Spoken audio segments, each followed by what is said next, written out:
Hello everyone, welcome to Math is Fun.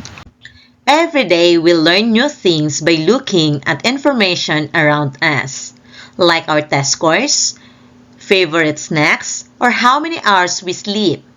In this lesson, we will learn how to collect information and organize it using tables. We also learn how to make and read line graphs to see how numbers change.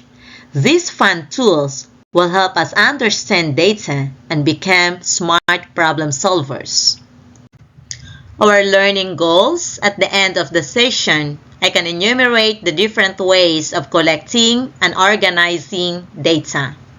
I can collect data using appropriate methods such as surveys, interviews, or observation to answer a specific question or situation. And I can present data in a tabular form or in a single line graph. What is a data collection? A data collection is the process of gathering information or facts to answer a question, understand a situation, or solve a problem. It can be done through surveys, interviews, experiments, and other methods. The first data collection is by survey or poll. It is a method of collecting information by asking a set of questions from a group of people. It is usually done using printed forms or online questionnaires. The second one is experiments or testing. It is a method where the researcher tests or tries something out under controlled conditions to see what happens and draw conclusions. The next one is by interview. It is a data collection method where the researcher asks questions directly to a respondent in person to gather detailed or personal information. The next one is focus group discussion. If GD involves a small group of people who talk about a specific topic or issue, the researcher guides the discussion and takes note of the group's opinions and ideas. Another one is by observation. Observation means watching and recording behaviors, events, or situations as they naturally happen without necessarily asking questions. The next one is document or record review. It involves collecting information from existing materials such as school records, reports, articles, or databases to gather data without conducting new surveys or interviews. What is data presentation? This involved the process of arranging and showing gathered information clearly using tables and graphs so that the data are easy to read, understand, and interpret.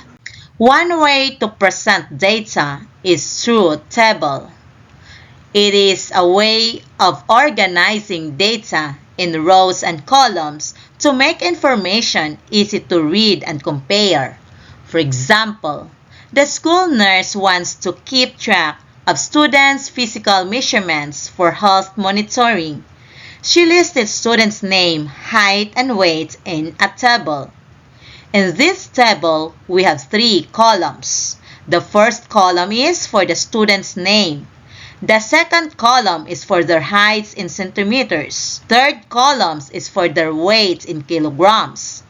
We have also 5 rows. The first row is for the title, student, height in centimeters, and weight in kilogram. The second row is for Alex, height and weight. The third row is for John's height and weight. The fourth row is for Charlie's height and weight. And the last row is for Paul's height and weight. The table shows that the students' heights range from 150 centimeters to 162 centimeters, and their weight ranges from 45 kilograms to 52 kilograms. Paul is the tallest student at 162 centimeters, while Alex is the shortest at 150 centimeters. Charlie has the highest weight at 52 kilograms. Overall, the data suggests that as height increases, weight generally increases too, although there can be small differences such as Paul being taller than Charlie but slightly lighter. Another way to present data is by frequency distribution, a table that shows how often its item or number appears in a set of data. It helps summarize large amounts of information in an organized way. For example, a student researcher surveyed his classmates to find out how many pets each one owns. The results are summarized. The frequency distribution shows that most students have one pet, with 11 students in this group. A smaller number of students have no pets, 6 students, and 2 pets, 4 students. There are also 9 students who have 3 or more pets, which shows that many students enjoy having multiple pets. Overall, the data suggests that most students in the group are pet owners. What is a line graph? A line graph uses points connected by lines to show changes or trends over time. It's useful for tracking progress or patterns. For example, a group of students conducted an experiment to observe how fast a plant grows when watered daily. They measured the height in centimeters of the plant every 2 days and plotted the data on the line graph to show the growth trend. The results of the experiment show that the plant grew taller each time it was measured. The height increased from 5 centimeters on day 1 to 15 centimeters on day 9, showing that daily watering helped the plant grow steadily. The plant grew the most between day 3 and day 7, where it increased quickly. Overall, the data suggests that watering the plant every day supports healthy and continuous growth. Okay, let's summarize.